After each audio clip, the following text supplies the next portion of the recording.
Welcome to Facts TV News, where everything is true. Another man killed in Westmoreland. The bloodletting has resumed in Westmoreland after a man was shot to death by unknown assailants in his community of Gordon District in Whitehorse on Tuesday night.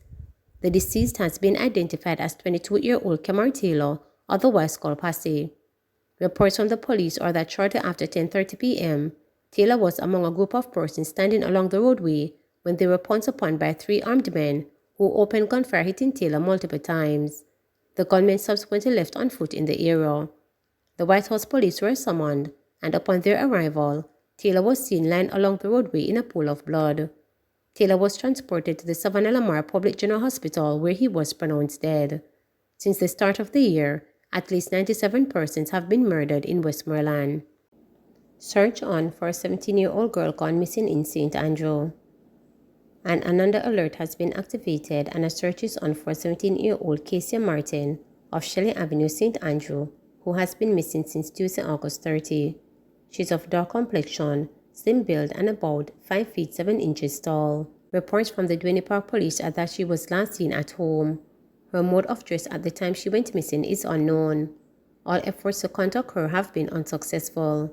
Anyone knowing the whereabouts of Casey Martin is asked to contact the Duane Park Police at 876-933-4280, the 119 police emergency number or the nearest police station. St. Thomas teen arrested for stealing iPhone. A 16-year-old boy has been charged with several breaking and entering offenses following a burglary in Golden Grove Meadows in the parish on Sunday, August 28. A police report indicated that about 12:30 a.m., a woman woke up to a broken window at the back of her house. She found that her iPhone 13 Pro Max and $20,000 were also missing. The police were summoned and the cellular phone was tracked. The phone was reportedly discovered in the teen's possession. He was subsequently arrested and charged with burglary, larceny and receiving stolen property. His court date is being arranged. Man killed in drive-by shooting in Waterford, St. Catherine. A man was killed in a drive-by shooting in Waterford, St. Catherine on August 30. Dead is 30-year-old Darren Fuller, a contractor and auto mechanic of Chantilly Road in Waterford, St. Catherine. Reports from the Portmore police are that about 10:30 p.m., Fuller was sitting at his gate when gunmen traveling in a Toyota Probox motorcar drove up beside him and opened fire, hitting him. The police were alerted, and he was taken to hospital where he was pronounced dead. Investigations continue. No breakthrough in probe of senior citizen's murder in Linstead. The police in Linstead, St. Catherine, are yet to make a breakthrough in the brazen daylight murder of a senior citizen who has been described as a good Samaritan. Earl Taylor, otherwise called Red Cap, 69-year-old labor of Wonder Lane in Buckwalk, St. Catherine, was killed on Sunday. Trust me, he would clean businesses, buy cash pot, deposit money, whatever you want him to assist.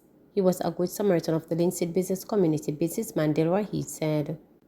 Meanwhile, businesswoman Dorothy Horton Stern said greater emphasis needs to be placed on monitoring motorcyclists. The police need to clamp down on the bikers in and around Linstead, as a pure wickedness happening to the people by bikers, Horton Stern said. About 10:30 a.m. August 28, Taylor was reportedly taking money to a financial institution when a motorcycle with two men aboard approached him in the vicinity of Linstead Baptist Church. The pillion reportedly brandished a handgun and fired shots, hitting Taylor repeatedly. As he fell, his attacker grabbed the bag containing an undetermined sum of money and escaped. Cops still searching for escaped St. Anne prisoners. Despite several efforts, police have not been able to recapture any of the 4 prisoners who escaped from the Old police lockup in St. Anne almost 4 weeks ago. The men have managed to elude several dragnets, but head of the Area 2 Police Acting Assistant Commissioner Dwight Powell said lawmen will not relent. None of them have been recaptured, but we are still working on catching them, Acting ACP Powell told reporters. Reports were that about 1 a.m. on August 5th, police officers on duty to perform routine cell checks. Shortly after, sounds were heard coming from the direction of the cells, and the police went to investigate. An alarm was raised when 4 prisoners were discovered missing. The police stated that preliminary investigations indicated that implements were used to cut sections of the metal gate of the cell, allowing the prisoners to escape. The escapees are 40-year-old Terence Harrilla of Claremont St. Anne. He is charged with shooting with intent. 42-year-old Dennis Colburn of Islington St. Mary, he is charged with rape. Javar Grant, 22, of Party St. Anne, he is charged with illegal possession of firearm. And 30-year-old Jermaine Rogers of Mile End in Ochora St. Anne, he is charged with illegal possession of firearm. Residents of Ochores and the surrounding communities are urged to be on the lookout for any strangers. Persons who see suspicious activities are encouraged to call the Ochores Police at 876-974-2469, the Police 119 emergency number or Crime Stop at 311. He needs help, judge says, of an at-risk teen. Senior Parish Judge at the Kingston and St. Andrew Parish Court, Lorian Cole Montague, was visibly perturbed when a 17-year-old boy stood before her to answer to the charge of resisting arrest, but was unable to name the subjects he was doing at school. The boy, who was charged along with his sister, 18-year-old, with the offense of resisting arrest, indecent language, disorderly conduct, and obstructing the police, pleaded guilty to the charges. The teenager said he was in his community speaking to a friend when suddenly took his bicycle and rode off on it. "Me cussed too clot after him," he explained.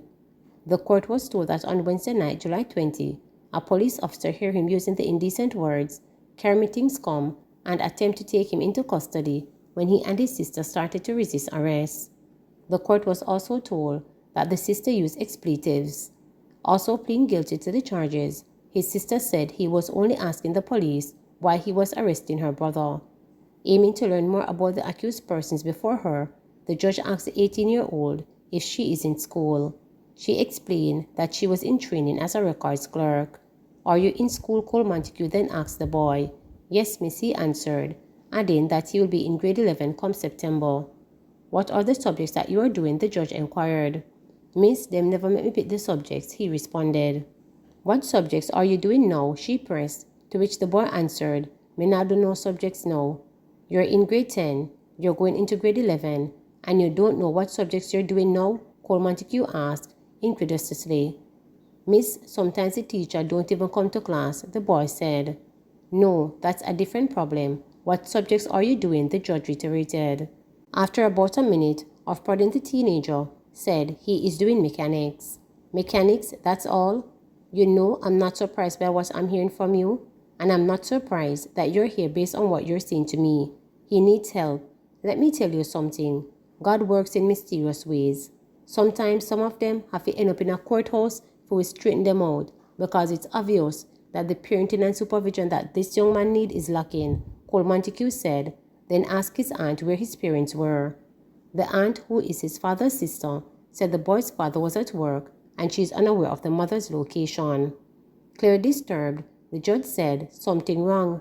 Your nephew, Buck Shuffle, if you tell me what him studying, you hear the words that come out of him mouth? Them words they never escape my lip yet, and me depend God green earth long time. Something wrong with the young people. The sentence that he needs, I don't think I must say to him, fine $2,000 or 10 days imprisonment. That is not going to help him. He needs more than that. He needs to be set straight." She said, ask him what his plans or for the future were. However, he was still unable to give a definite answer. "Auntie, I need to see his report card. I need to see what this young man is going on with. As manly as you look, you are still a child in the eyes of the law, so I am your judicial mother. I want to see the young men them come into something good," Cole Montague demanded. The teenager was fined $2,000 or 10 days imprisonment for the indecent charge. He was admonished and discharged for the disorderly conduct and given 1-year probation for resisting arrest. He was also advised to listen to everything that the probation officer says. "During that 1 year, I want you to sort out your head," Cole Montague said. Meanwhile, his sister was fined $3,000 each for the resisting arrest and indecent language. She was admonished and discharged for obstructing the police and fined another $2,000 for disorderly conduct. 35 new COVID-19 cases, no deaths reported. The Ministry of Health and Wellness reported 35 new COVID-19 cases and no deaths on Tuesday, August 30, bringing the infection total to 149,798. The new cases comprise 19 females and 16 males, with ages ranging from 1 year to 98 years. The cases are recorded in Kingston and St. Andrew 15, St. Catherine 5, Clarendon 4, St. Elizabeth 3, Manchester 2, St. Anne 2, Westmoreland 2, St. James 1, and St. Thomas 1. There are 97 recoveries in the last 24 hours, bringing the total to 96,611. Currently, 130 people are hospitalized, 26 of whom are moderately ill, 8 severely ill, and 6 in critical condition. Jamaica's positivity rate for the latest round of testing is 11.7%. Please remember to subscribe, like, share, and click the notification